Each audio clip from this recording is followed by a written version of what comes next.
Le damos la bienvenida al segundo encuentro de comunidades de práctica. Como ustedes saben, este es un espacio para tomadores y tomadoras de decisión. Y hoy estamos además con una nueva modalidad de trabajo. Así que, Beatriz Fernández, vos vas a ser la anfitriona. Esta primera parte es toda tuya. Bueno, muy bien, buenas tardes. Estoy debutando con la nueva modalidad de anfitriona. Así que bueno, de todos modos agradezco este espacio. Como ustedes ya lo han visto en la información que nos ha enviado por correo, Silvana Weller, hola Silvana, es quien va a dar su presentación. Todos tenemos a través del correo los antecedentes de Silvana, creo que es más que conocido, y bueno, dado su personalidad, sé que no le gusta que hagamos una descripción de todos sus pasos, pero bueno, saben que es conocida y que ha trabajado muchísimo y sigue trabajando en toda esta temática. Así que bueno, le damos la palabra a Silvana para que comience respetando los tiempos del encuentro. José. Bueno, muchísimas gracias, Beatriz. Con Beatriz les cuento, nos conocemos hace mucho tiempo, porque venimos hace rato en este campo de trabajo. Yo antes estaba más dedicada al tema de VIH, pero mis orígenes son de salud sexual y reproductiva. Así que bueno, nos hemos ido encontrando y ayer fue muy placentero y para mí muy apoyador el hecho de revisar juntas la presentación que les voy a mostrar. Me dio así como seguridad y también algunos comentarios o cosas que surgieron que me hizo hacer algunas modificaciones.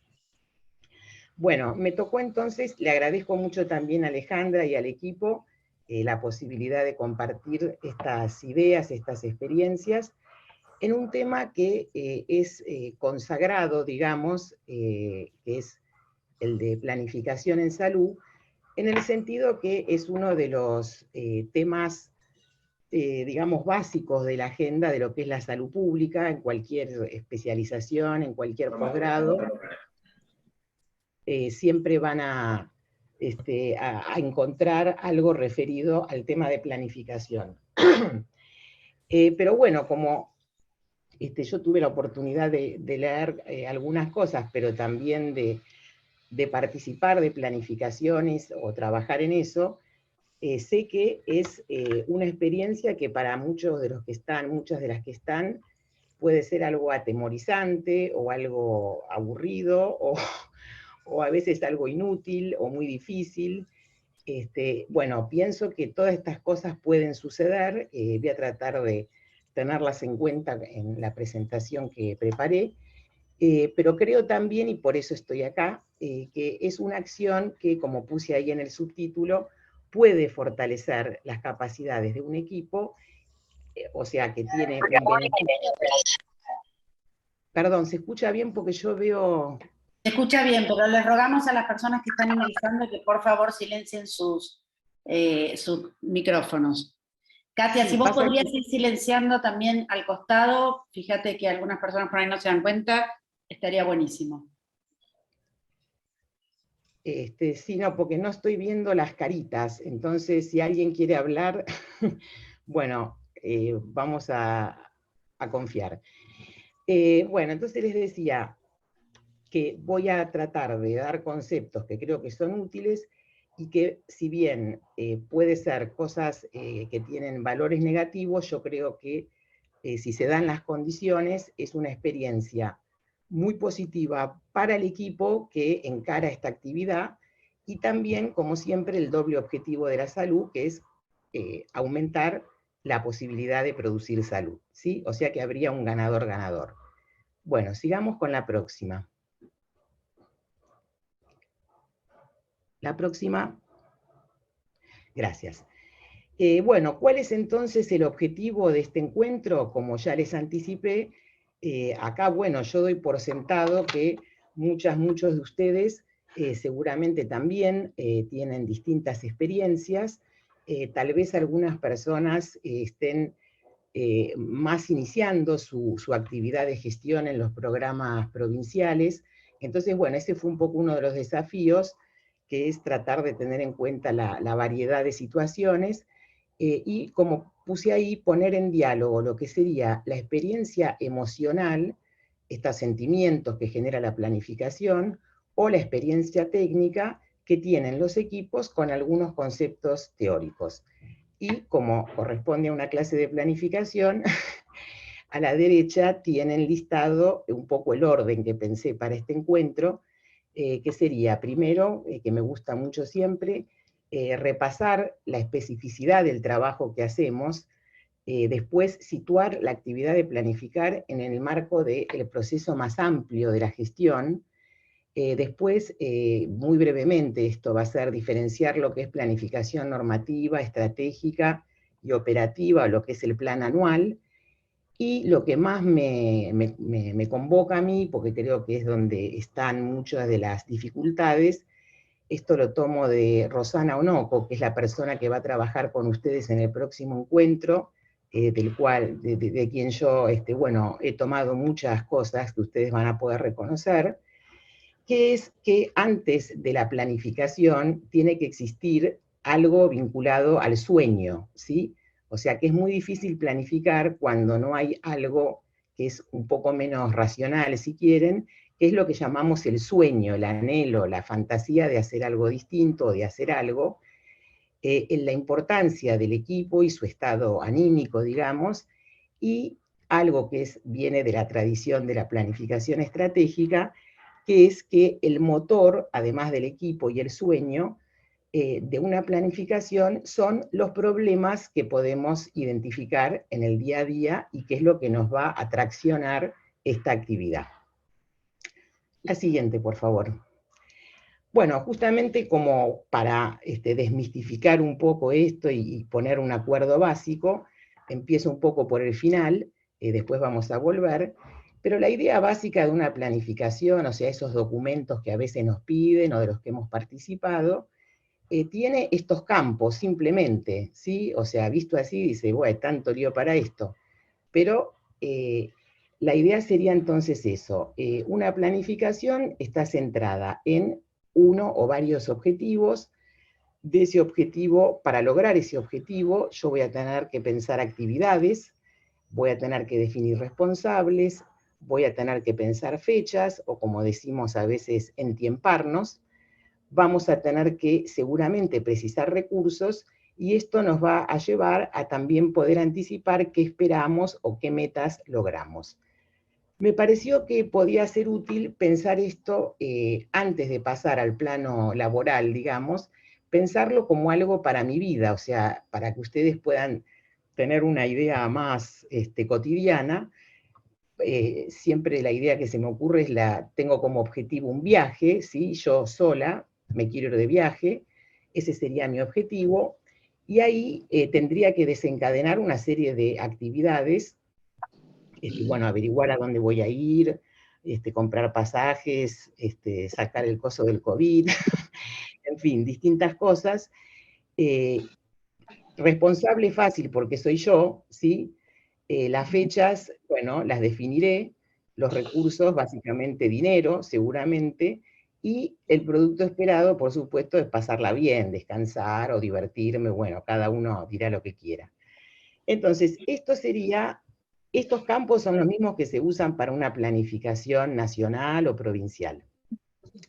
Ahora, ¿qué pasa? En la vida cotidiana somos personas distintas, a algunas personas nos gusta planificar, a otras no nos gusta, es más, nos parece que es aburrido porque nos gusta lo espontáneo, nos gusta agarrar el auto o un tren y salir y ver qué encuentro. Entonces, bueno, esto sería algo que para mí es respetable, por supuesto, y hasta bueno en la vida cotidiana. ¿Estamos bien? Estoy viendo más seguido. Necesitamos, por favor, que silencien los micrófonos, las personas que acaban de ingresar. Gracias. Sigo. ¿Vamos Adelante, bien? sí, adelante, Silvana. Muy bien. Bueno, entonces, una vez que vimos esta idea para que todas sepamos de qué estamos hablando, voy a pasar a la siguiente diapositiva, que es la diferencia, sería entre la planificación en mi vida privada, que puede ser más o menos extensa, digamos, a qué pasa cuando estamos en un espacio de trabajo, ¿sí? Y en el espacio que compartimos todas las personas que estamos en este encuentro. Y bueno, ahí yo quería situar como algunas cosas, ¿sí? O sea, la idea de la gestión, que es lo que hacemos quienes estamos aquí, tiene, también acá estoy citando un poco a Rosana Onoco, tiene como dos dimensiones, ¿sí? Una que es lo que llamamos de administrar, y otra que es tal vez la más creativa, que tiene que ver con la gesta. De hecho, la palabra gestión tiene una acepción que es gerire, que es eso, que es crear, ¿sí? Entonces, una primera cuestión sería que en mi gestión cotidiana puede estar más dominada por una cuestión de administrar, y eventualmente puede haber algo vinculado a la gesta o a la creación, o sea, inventar aquello que no existe, ¿sí? El otro tema entre mi vida privada y el espacio de trabajo es que en mi vida privada hago lo que quiero en general porque estoy sola, o bueno, con mi familia, y que en un espacio de trabajo yo estoy conduciendo o formando parte de un equipo donde además tengo responsabilidad sobre otras personas, como son, bueno, por supuesto, los equipos de los distintos municipios, hospitales, centros de salud y la población. El tercer punto, que es uno de los que más me gusta, es que cuando los equipos están bien, digamos, o están en condiciones, la planificación puede ser un espacio, un tiempo, ¿sí?, protegido de la actividad habitual, y que funciona lo que se llama como una especie de instancia, ¿no? Como dice Winnicott, donde se puede soñar, donde se puede jugar, ¿sí? O sea, donde varias personas decidimos apagar los teléfonos, algunas personas se van a un lugar distinto, a la casa de alguien, o escuché, hay veces que se hacen en hoteles, en salones, depende de la magnitud, y ese grupo de gente que va a trabajar junto, va a planificar junto, y esto permite, como les decía, si el ambiente es protegido, si hay relativamente buenos vínculos, se va a poder soñar juntos, y lo que es también importante, incluir los intereses de todas las personas que estén allí, ¿sí? O sea, no es que hay alguien que piensa y los demás hacen, sino que sería un espacio donde todos podemos meternos en ese sueño que nos va a atraccionar el año siguiente. Y una de las cosas fundamentales es que la planificación hace crecer la política pública en salud sexual y reproductiva, porque si solo administramos, nunca cambiamos, digamos, ¿no? O sea, necesitamos cada tanto pegar algún salto. Así que bueno, cualquier duda me avisan y... Bueno, esta es una de las cosas de situar de qué trabajamos todos nosotros, todas nosotras, ¿no? Que es algo que es muy complejo, y es que somos parte de una política pública que busca ni más ni menos que garantizar derechos, ¿sí? O sea, acá hay una especificidad que nos diferencia a veces incluso de la gente de salud que se dedica a otras cosas, ¿no? O sea, no trabajamos tanto con enfermedades, sino más que nada con garantizar derechos. Entonces, bueno, yo les mandé uno de los materiales, es un texto que quiero mucho, de Sonia Fleury, que es una politóloga brasileña, que ahora les voy a contar muy brevemente qué es lo que ella dice de qué es una política pública, que es una definición que para mí me ha resultado siempre muy útil, por eso quiero compartirla. Así que la próxima. Sonia lo que dice, Sonia Fleury, no la conozco, no es mi amiga, lo que dice es que una política pública se va como definiendo o jugando, me gusta esa idea de jugar, en distintos momentos, ¿sí? Entonces, el primero es lo que ella llama un conjunto de valores compartidos por una sociedad, que en el caso de nuestra política es la afirmación de que no es justo que una persona, generalmente más bien mujeres, no pueda decidir sobre su cuerpo, no pueda decidir si quiere tener hijos o no, o bueno, todo lo que ya sabemos, ¿no? O sea, arranca de algo muy básico, que es un valor que en un momento una sociedad comparte, ¿no? Con respecto, y además que no es justo que alguien no pueda hacerlo porque no tiene dinero, por ejemplo, ¿sí? O sea, ahí se parte de un principio de justicia. Ahora, esto que es los valores son lo que después se transforma generalmente en las leyes, ¿sí? Que en el caso nuestro tenemos un montón de leyes que arrancaron con la de la Ley Nacional de Salud Sexual y Reproductiva, y bueno, todas las que no les voy a recordar, que se fueron agregando. Este es un momento, o sea, tener o no tener una ley no es algo menor, pero no alcanza, ¿sí? O sea, no se termina ahí, porque como justamente se trata de garantizar derechos, siempre va a haber un campo de lucha. O sea, por más que yo tenga una ley, hay tensiones. Creo que esto se vio, pero más que claro, con el tema de, por supuesto, la ley de la interrupción voluntaria del embarazo, donde estaban las verdes y las celestes, o los verdes y los celestes. O sea, por más que, y aún cuando la ley se aprueba, ese campo de lucha sigue existiendo. Entonces, ahí está ese peso de los actores. Luego viene lo que se llama el proceso de acumulación, es decir, cuán rico o menos rico, más rico es un país, una provincia, un municipio, y cuántos recursos puede invertir en esta política.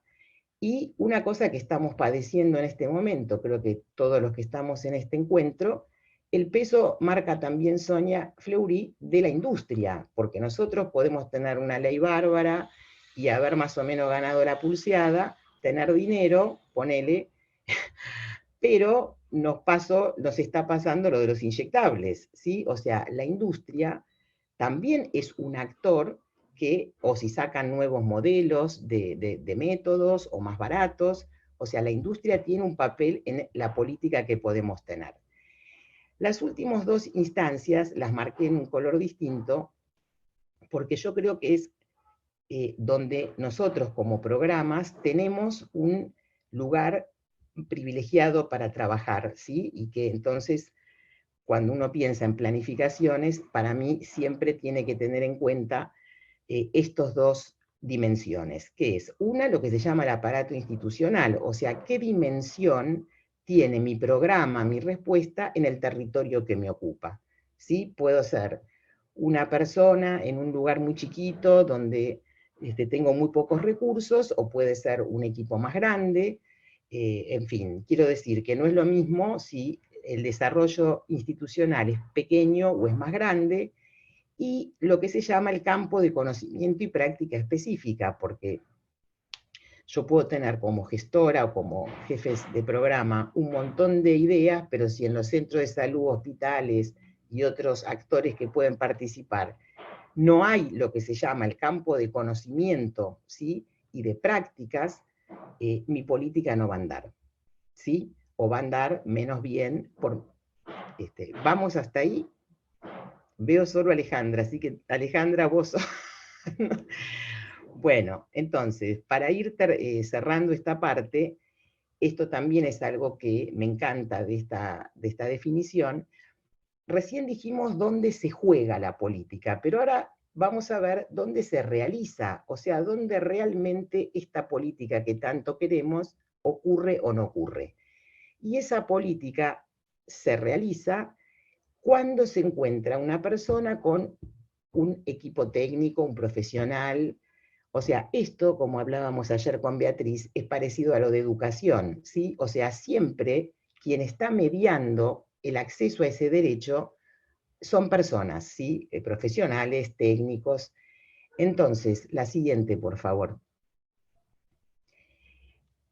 En ese encuentro, o sea, cuando la persona va al centro de salud, al hospital o a una organización no gubernamental a reclamar o directamente acceder a su derecho, lo que dice Sonia Fleury es que en ese momento va a pasar algo entre esas dos personas, ¿sí? Entre la persona que busca y la que tiene que dar, pero se van a dramatizar lo que llama las relaciones de la sociedad, o sea, se va a volver a jugar que acceda o no, ¿sí? El ejemplo que pensábamos ayer con Beatriz es el caso de la ligadura, por ejemplo, ¿sí? O sea, donde depende a la mujer quién le toca, digamos, cuando quiere acceder a este derecho, tendrá una persona más conservadora que dirá, sos tan joven, o le dirá, tenemos poco quirófano, poco anestesista, o le dará acceso a lo que se necesita. Entonces, esta definición, por eso se las traje y la pasé como bibliografía, me parece que nos sirve para primero recordar por qué es tan difícil lo que hacemos, que a veces yo creo que uno necesita recordarlo porque si no se siente frustrada. También para recordar, cuando pensemos planificaciones, cuáles son esos niveles donde nosotros tenemos como una responsabilidad fundamental, porque no somos diputadas, senadores, sino que tenemos un espacio donde si no intervenimos nosotros, no puede intervenir otras personas, y porque logra unir esto de la ley y el consultorio, por simplificar, ¿sí? O sea, no es que está la ley por un lado, el consultorio por otro, sino que en ese encuentro va a jugarse de nuevo lo que la sociedad le pasa con este tema de los derechos. Nosotros decíamos entonces que en ese espacio se dramatizan las tensiones. ¿Y de qué tensiones hablamos? Bueno, acá recuperé un material hermoso que debe tener más de 20 años o 20 años, que fue hecho por Maitena, el de la izquierda, que hace un juego entre lo que sería el derecho a recibir atención y cuidado sin discriminación de ningún tipo, y la persona que está en el lugar donde tiene que dar acceso, y cómo va haciendo como una selección, ¿no? De a quién sí y a quién no. Ese sería un ejemplo de cómo se dramatizan las tensiones de la sociedad. Y el otro, más moderno, también me gusta mucho, que es, bueno, una periodista que le dice, mucha gente pide aborto legal, público, gratuito, pero eso va contra nuestra fe y principios morales. Entonces la periodista le pregunta que el aborto, y la persona dice, no, que sea gratuito. O sea, me parece que marca esas dos tensiones principales, ¿no? Que han dificultado y siguen dificultando tanto el acceso a la interrupción, que nunca sabemos cuándo a veces hay un problema moral y cuándo en realidad hay un problema económico. Bueno, seguimos. ¿Vamos bien con el tiempo? ¿Alguien quiere preguntar o decir algo? Bueno, no veo nada, así que supongo que estamos bien. Bueno, entonces, volvemos a retomar entonces el eje, que es el tema de qué lugar ocupa la planificación en lo que serían los momentos de la gestión, ¿sí? Esto es artificial porque una llega a un lugar y se pone a gestionar y no es todo tan ordenado, pero hay un criterio lógico que me parece que es útil, que es que por más que yo recién llego a un lugar, tengo que tener un diagnóstico mínimo o básico de lo que se llama la situación y respuesta, ¿sí? Y si no lo tengo... ¿Sí o no? Claro, ¿sí o no? ¿Pueden silenciar Hola. los micrófonos, por favor? Adelante, Silvana. Vos, Alejandro, Beatriz, ustedes ven, ¿no? Si alguien quiere decir algo. Ah, Sí. bueno, bueno. Bueno, yo no Bueno, puedo ver, estoy igual que vos, pero Alejandra lleva, ahí puede verlo. bueno, entonces, decíamos que yo no puedo empezar, me acuerdo cuando, bueno, yo formo parte actualmente del equipo de la coordinación, ¿no? De salud sexual de la ciudad de Buenos Aires.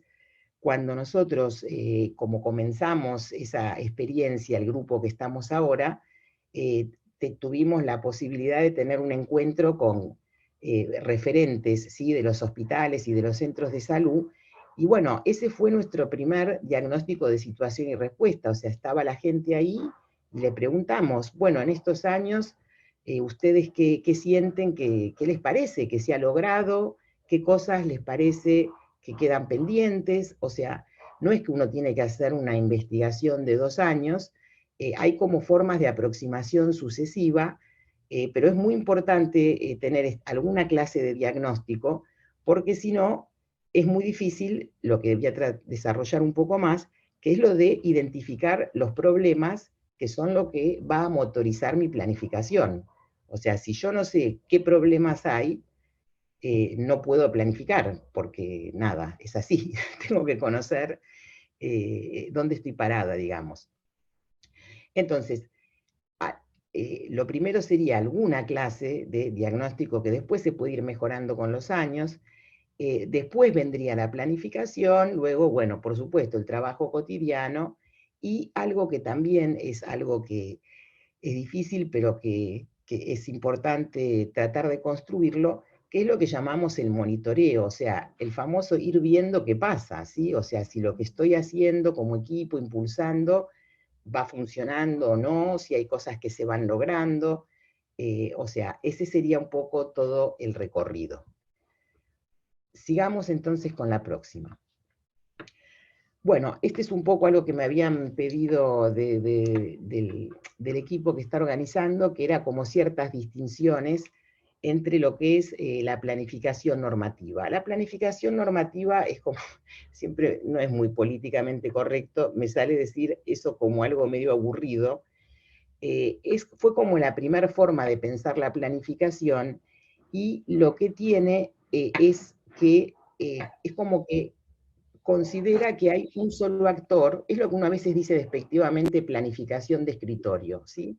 O sea, hay alguien sentado que piensa cosas que van a hacer los demás, y lo más frágil es que no tiene en cuenta que hay otros actores que quieren hacer otras cosas, ¿sí? O sea, la crítica más fuerte a la planificación normativa es que desconoce la existencia de distintos poderes, de distintos actores, con intereses distintos a los que tiene la persona o el grupo que está planificando. Ese modelo de planificación normativa, desde lo conceptual, se abandonó hace mucho tiempo, incluso en las empresas privadas, digamos, y tomó mucha fuerza lo que se llama la planificación estratégica, que no, a lo mejor algunos de ustedes tuvieron oportunidad de participar. Yo creo que para todo esto que, si quieren desarrollarlo, el material que pasé de Luis Toro, es un material que tiene mucho tiempo, pero para mí, lo revisé, sigue teniendo vigencia. La planificación estratégica es aquella que fundamentalmente trabaja desde la idea de el poder, de los conflictos, de las tensiones, de que existen otros actores, y en su versión, digamos, como más ideal, sería poder construir un espacio donde se reúnen todos esos actores y piensan juntos qué es lo que cada uno de esos actores quiere hacer, y se busca como consensuar objetivos comunes, ¿sí? Eso sería, pero existe otra cosa, que es lo que voy a mostrar después, que es lo que podemos llamar el pensamiento estratégico, o sea que a lo mejor uno no va a poder hacer una planificación estratégica, pero sí se puede pensar desde esta forma de estratégica. Y la planificación operativa anual es lo que muchas veces nos piden, muchas veces las autoridades, digamos, ¿no? Que bueno, depende el momento del equipo, las cosas que estén pasando, va a ser un momento, como les decía, donde se pueda soñar, donde se pueda proyectar, o un trámite, ¿sí? Un simple papel que se completa, y bueno, es penoso, a veces ocurre. Bueno, y les volví a recordar a la derecha el juego que habíamos hecho al principio, o sea, mostrándoles que el plan operativo anual que le mando eventualmente al ministro, ministra, o a quien me lo pida, o el que quiera hacer de corazón, va a tener los mismos campos, ¿sí? O sea, va a definir lo que ya dijimos, se lo quedan y lo pueden ver en lo de Toro también. Así que bueno, vamos ya, queda poquito de la exposición que había planeado. Esto es lo que pienso que es cómo nos sirve el pensamiento estratégico, ¿no? O sea, preguntas que nos ayudan a planificar y no quedarnos en el camino, porque creo que una de las cosas que más nos inhibe es la frustración, ¿sí? O sea, el temor, porque seguramente nos pasó que planificamos, después no lo pudimos hacer. Entonces, bueno, cómo tener ciertos recursos para tratar de planificar algo que logre realizarse y que nuestra autoestima mejore y no empobrezca. Entonces, estas son todas preguntas de la planificación estratégica. Acá está Mario T, está Matus, bueno, muchos autores. La primera pregunta que se tiene que hacer un equipo cuando está por planificar es ¿quiénes somos? ¿Sí? O sea, ¿quiénes somos estos que estamos acá? ¿Somos 2, somos 3? Hay gente de ginecología, de medicina general, de enfermería, hay gente, o somos esto, ¿no? ¿Quiénes somos los que estamos? Porque una cosa es lo que hay que hacer, así el hay que, y otra cosa es lo que vamos a poder hacer aquellos que estamos en ese momento, que somos los que vamos a hacer esa planificación. La otra es la pregunta de Mario Testa, que nos hace reflexionar sobre qué poderes tenemos, ¿sí? Y Mario habla de 3 tipos de poder. Un poder político, que siempre decimos en broma, pero es así, que es a cuántas firmas estás del ministro o de la ministra. O sea, el grupo que está conduciendo el programa, ¿qué poder político tiene, ¿sí? De pedir, de reclamar, de que le lleven el apunte? Yo puedo tener mucho poder político, pero puedo no tener poder técnico. Esto lo hemos visto, lo vemos, ¿sí?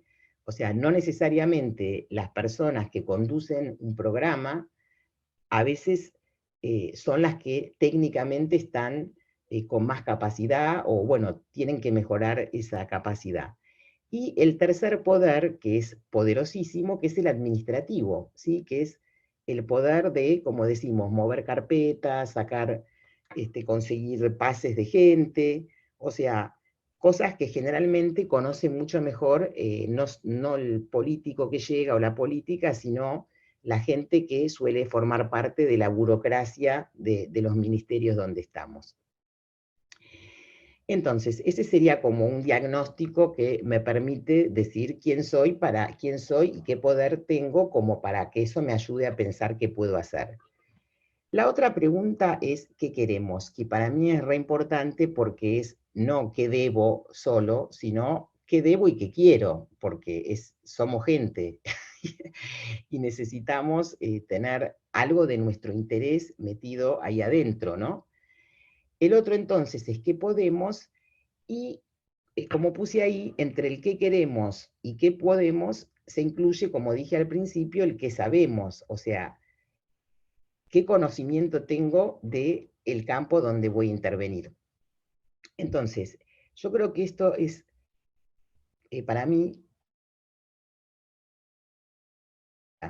¿no? O sea, la salud sexual y reproductiva tiene objetivos, como se dice, consagrados, ¿sí? O sea, que se sintetizan para mí en el tema de, bueno, el acceso a la información, el acceso a los métodos, el acceso a la interrupción, el acceso a los procesos de transformación en lo que hace la diversidad sexual. O sea, eso no lo tenemos, me parece, que inventar, o bueno, se pueden reformular, pero lo que va a empujar una planificación para un equipo, para una provincia, es los problemas que logre definir, ¿sí? Que esos van a ser siempre bastante locales.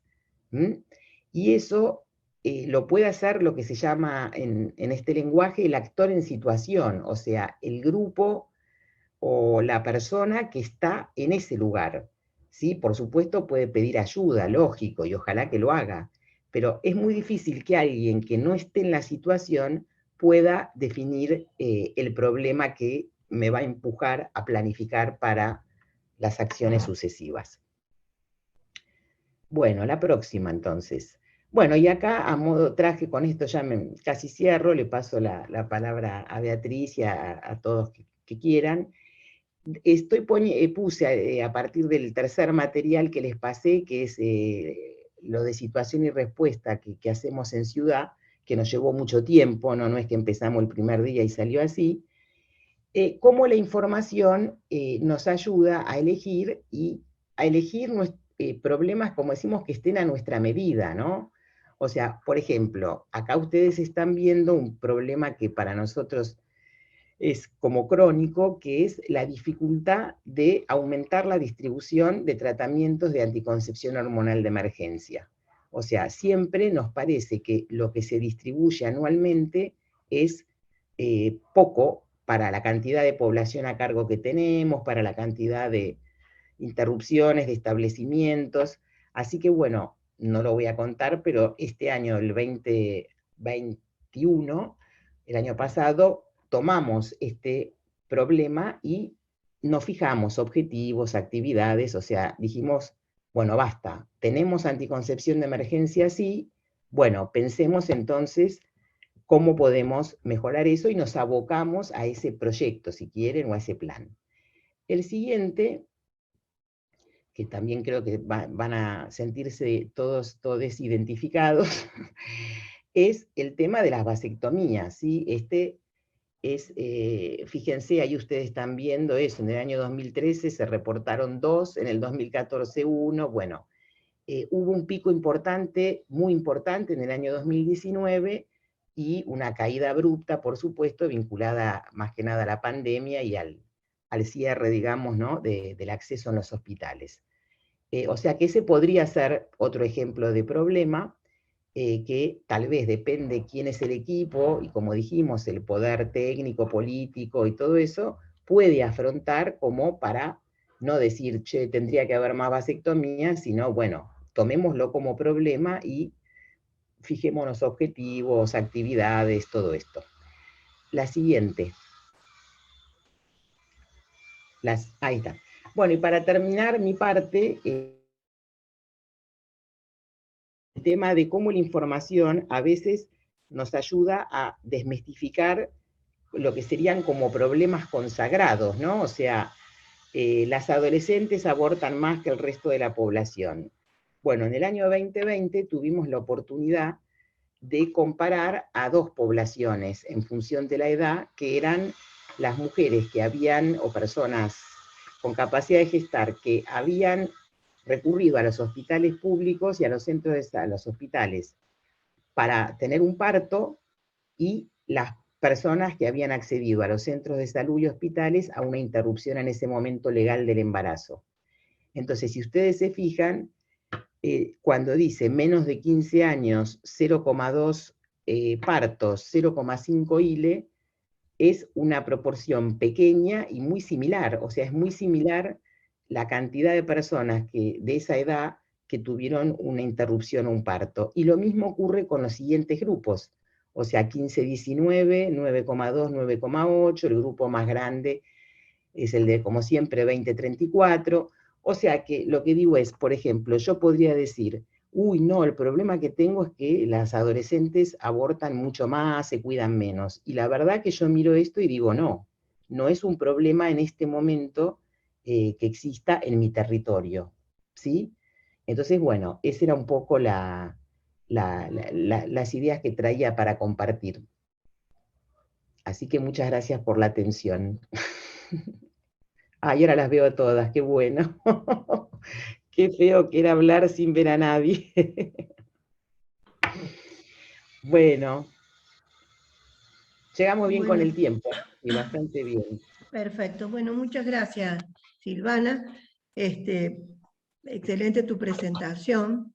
Yo me sitúo en el lugar de muchos que estamos acá, y dando la descripción de esta planificación creo que nos hace reflexionar en el trabajo cotidiano que tenemos, ¿no?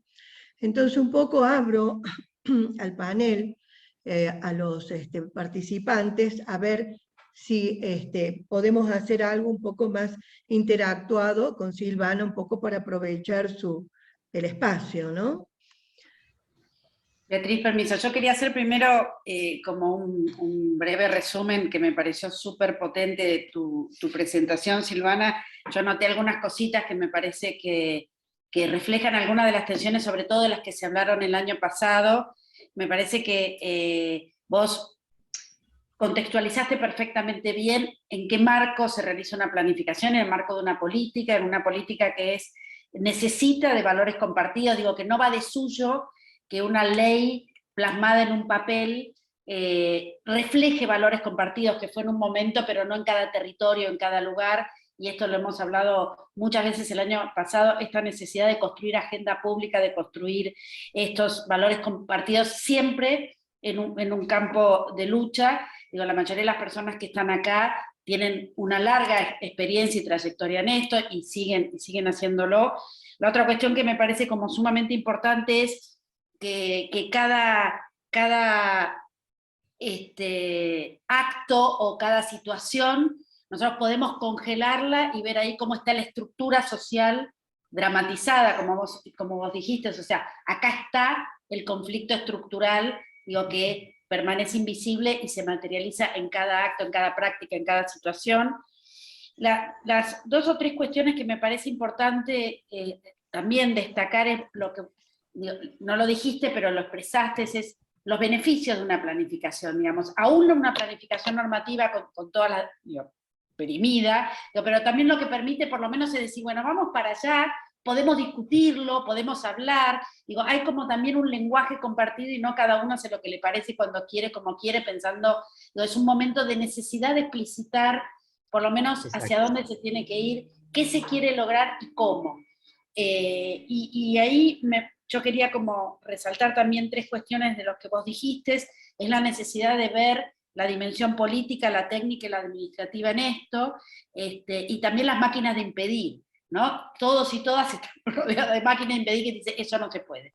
Eso no se puede, eso lo logramos siempre y no se puede. Acá eso no se pudo, esto no se logra. Digo, bueno, y esto, la planificación por lo menos te permite que deje de actuarse y ponerse en palabras, digo, me parece que si pudiéramos hacerlo, y también la necesidad de incluir estas 3 lógicas que también son distintas. Lo que le interesa a una persona de la burocracia, que además también es necesaria, porque sirve lo que hablamos el año pasado en términos de rendición de cuentas, en términos de procesos, en términos de transparencia, es distinto a lo que necesita el poder político y es distinto a lo que estamos pensando las personas técnicas. Entonces también pensar cómo estas 3 lógicas se entrelazan. Y otra cuestión que yo mientras te escuchaba, miraba quienes están acá, que también me parece interesante, que yo querría que se abriera la discusión, son los distintos niveles de planificación. Digo, hay una planificación a nivel central, cómo eso se entra en alianza con la planificación provincial, cómo eso entra en alianza con, digo, cada gestora provincial del programa, cómo entra en alianza con su propio ministerio, con los servicios de salud, con las regiones sanitarias. Digo, ¿cómo se puede hacer que no sean, como decía una amiga mía, monólogos alternos? Digo, que en vez de haber diálogos, habla una, se calla, habla la otra y hacemos monólogos alternos. Las planificaciones hacen eso, y eso me parecería que era interesante ponerlo acá a discusión. Y las otras 2 cuestiones que me parece que siempre son como una deuda pendiente, ¿cuáles son las capacidades técnicas que necesitamos para planificar? Digo, sabemos definir un objetivo, sabemos definir un indicador, sabemos cuál es el indicador, digo, me parece que eso también para a la hora de poder hacer efectiva una planificación, me parece que eso siempre es suma, es importante y está bueno que entre en la discusión. Entonces, quería hacer como estas cuestiones que me parece que por lo menos me fueron disparando tu presentación y que creo que sobre todo, pensando en el año pasado, no sé, la anfitriona Beatriz si estás de acuerdo, que fueron surgiendo todas estas cosas durante el año pasado, me parece que está bueno abrir la discusión. Y más que perfecto, bueno, abrimos la discusión.